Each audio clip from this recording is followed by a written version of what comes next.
قالت لو اتجوز عليا ما يشوفش يوم حلو. واي واحده فينا، اي واحده فينا تنكر ان نفس الكلام يتقال. هاتي واحده كده جوزها هيتجوز عليها وتقولك لا ربنا يساعده، مفيش الكلام ده.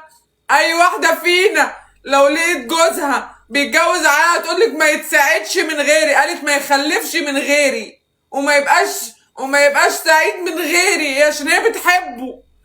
الناس بقى شوهوا الكلام، خدوا بس النص اللي هم عايزينه. ماشي. انما الست قالت لو اتجوز واحدة تانية ما يبقاش سعيد من غيري، وايه المشكلة ما يبقى طبعا. لا لا لا، امبارح شفت كمية ظلم. يا لهوي ايه ده، انت اللي موتيه، انت اللي قتلتيه، او كمية كومنتات بشعة. الست بقت بتقع من طولها، لازم تقع من طولها. عندها راجلين اللي حالتها ماتوا.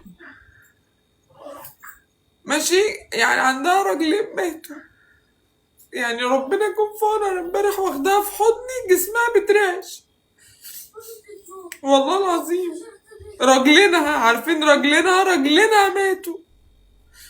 بتاع مش هتهدى. دي انا لو مكانها ممكن اشل اموت. دي مش هتهدى، دي مش هتهدى، يعني شيماء مش هتهدى والله العظيم.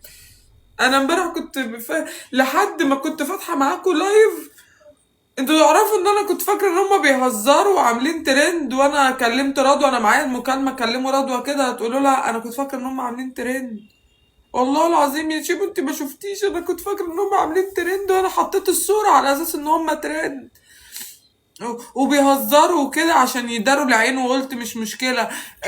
وما كنتش متاكده انه مات. انا اكلمه رضوى واقول لها كده، ليلي بقت تقول لها ماشي مات، كنت بعملها كده تقول لي مات، قلت لها ماشي خلاص مات، انا هحط له العزا.